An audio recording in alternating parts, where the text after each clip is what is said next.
Hello everyone, welcome back to our YouTube channel. So दोस्तों, आज अपन बात करने वाले एक इम्पोर्टेंट टॉपिक के बारे में, या जो आप अपन ने लिया है एक इम्पोर्टेंट ड्रग, उसके बारे में बात करने वाले हैं। ये टॉपिक वो टॉपिक है दोस्तों जहाँ से हर ईयरली आपके नो सेट का एग्ज़ाम हो, चाहे वो स्टेट गवर्नमेंट का एग्ज़ाम हो, चाहे वो आपका सेंट्रल इंस्टीट्यूट गवर्नमेंट का एग्ज़ाम हो, यहाँ इस टॉपिक से बार बार MCQs पूछा जाता है। तो दोस्तों, इस वीडियो को आप लास्ट तक ज़रूर देखें, क्योंकि इस वीडियो के अंदर मैं वो इम्पोर्टेंट चीज़ें यहाँ पे सारा लिखा है और मैं बताऊंगा कि कहाँ कहाँ से MCQs यहाँ से बन सकता है, और प्रीवियस जो एग्ज़ाम जो हुए हैं उनके अंदर भी यहाँ से क्वेश्चंस पूछे गए हैं। तो सबसे पहले अपन बात करते हैं दोस्तों नाइट्रेट ग्रुप के बारे में। ये एक प्रकार का एक ड्रग का क्लासिफिकेशन ग्रुप होता है जिसके अंदर बहुत सारी मेडिसिन आती हैं। उसके अंदर से अपन फर्स्ट वन जो अपन ले रहे हैं वो नाइट्रोग्लिसरीन के बारे में बात करेंगे। बट नाइट्रोग्लिसरीन से पहले बात करने से पहले अपन जानते हैं नाइट्रेट क्या होती है। नाइट्रेट्स जो ग्रुप होता है दोस्तों, इसके अंदर जो मेडिसिन जो आती है उन मेडिसिन का वर्क क्या होता है कि ये जो मेडिसिन है वो क्या करती हैं, जो भी ब्लड वेसल्स है उनको रिलैक्स करती है, उनको वाइड करती है और ब्लड फ्लो को वो क्या करती हैं, बढ़ाती है। तो अपन इसके यूजेज की बात करते हैं। तो ये जो नाइट्रेट ग्रुप की जो ड्रग होती हैं दोस्तों, वो क्या करती हैं, एंटी हाइपरटेंसिव कैटेगरी की होती हैं और एंटी एंजाइनल कैटेगरी की होती है। इसके साथ साथ दोस्तों मैं बात करूँ कि जो नाइट्रेट ग्रुप की जो ड्रग होती है वो क्या करती है कि ये हार्ट के वर्कलोड को क्या करती है, कम करती है, और चेस्ट पेन रिलेटेड सिम्टम्स हैं उन सिम्टम्स को क्या करती है, ये प्रिवेंट करती है। और उसके उसके साथ साथ क्या करती है, ये जो ब्लड फ्लो है जो हार्ट की तरफ जो फ्लो हो रहा है उसको भी ये क्या करती है, कम करती है। तो चलिए फर्स्ट वन अपन बात करते हैं इसके अंदर ड्रग की, वो है नाइट्रोग्लिसरीन।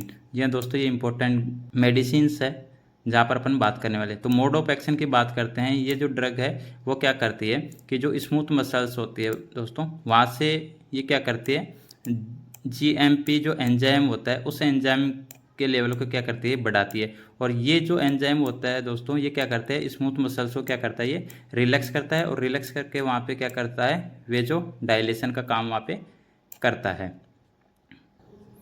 नेक्स्ट बात करते हैं, जब भी नाइट्रोग्लिसरीन ड्रग जो दी जाती है दोस्तों, उसके बाद में पेशेंट को हाइपोटेंशन हो सकता है या फिर हेडेक हो सकता है। अगर हेडेक जो हो रहा है उसके अंदर अपन ट्रीटमेंट जो वहाँ पे प्रोवाइड किया जाता है वो PCM दिया जाता है।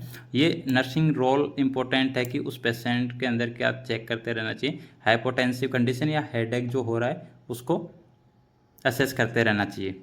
नेक्स्ट बात करते हैं, ये ड्रग ऑफ चॉइस किसका रहने वाला है नाइट्रोग्लिसरीन। तो ये एक्यूट जो एंजाइना अटैक जो होता है, यानी कि अपन बोल सकते हैं एंजाइना का ये ड्रग ऑफ चॉइस रहता है।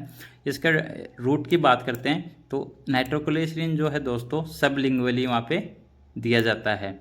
ये ओरली क्यों नहीं दिया जाता दोस्तों, क्योंकि जब भी ओरली इस ड्रग को अपन देंगे तो इसका क्या हो जाएगा, फर्स्ट पास मेटाबॉलिज्म हो जाएगा बॉडी के अंदर, और फर्स्ट पास मेटाबॉलिज्म जैसे ही होगा तो ये ड्रग का इफेक्ट जो है वो डिस्ट्रॉय हो जाएगा, मतलब ड्रग इफेक्ट नहीं करेगी। तो इसीलिए इसको सबलिंगुअली दिया जाता है। अभी तक ये जो बात करी अपन ने वो थी टेबलेट के बारे में। तो नाइट्रोग्लिसरीन के दोस्तों यहाँ पे ट्रांसडर्मल पैचेज भी जो होते हैं, ट्रांसडर्मल पैच भी होते हैं। तो जो पैचेज जो अपन लगाते हैं बॉडी के अंदर पेशेंट के, उनका इफेक्ट जो है वो 12 to 24 आवर्स तक इफेक्ट रहता है।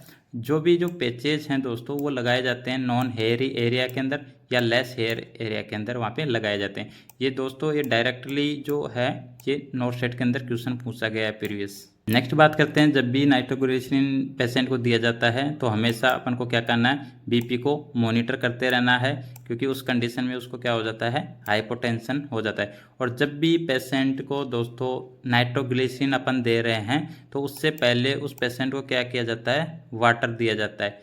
वाटर क्यों दिया जाता है, क्योंकि ये जो ड्रग है दोस्तों वो क्या करती है, ड्राई माउथ कोज करती है। और जब ड्राई माउथ होगा दोस्तों तो क्या हो जाएगा, उसका अब्जॉर्प्शन भी कम हो जाएगा। तो इसलिए पेशेंट को सबसे पहले वाटर दिया जाएगा। और क्लाइंट को क्या एजुकेट करेंगे अपन उसके लिए कि जब भी ये ड्रग जो दी जाएगी दोस्तों, तो ये ड्रग क्या करती है, स्टिंगिंग एंड बर्निंग सेंसेशन कोज करती है पेशेंट के अंदर। तो पेशेंट को अपन को ये बताना है कि जब भी आपको बर्निंग सेंसेशन लाइक फील हो तो ये कंडीशन आपका नॉर्मल है, उसको एजुकेट करना है। तो ये वाला जो लाइन है दोस्तों, ये भी नोट सेट 9 के अंदर डायरेक्टली आया था। नेक्स्ट बात करते हैं दोस्तों इसके डोजेज की। तो इसकी मैक्सिमम अपन 3 डोज एडमिनिस्टर कर सकते हैं पेशेंट को।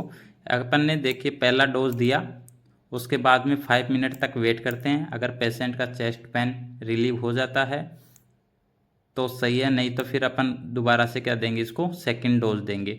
और उसके बाद फिर से अपन 5 मिनट वेट करेंगे, और उसके बाद भी अगर पेशेंट का चेस्ट पेन रिलीव नहीं होता है फिर उसके बाद में अपन क्या करेंगे, थर्ड डोज एडमिनिस्टर करेंगे। तो इसका मैक्सिमम 3 डोज दिया जाता है। अपन स्टोरेज की बात करते हैं दोस्तों, तो इस ड्रग को हमेशा डार्क या टाइट क्लोज बोतल के अंदर ही रखा जाता है, क्योंकि ये जो ड्रग होती है दोस्तों ये फोटो सेंसिटिव होते हैं, इसलिए इसको डार्क और टाइट क्लोज बोतल के अंदर ही रखा जाता है। अपन बात करते हैं दोस्तों नेक्स्ट कॉन्ट्रा इंडिकेशन की।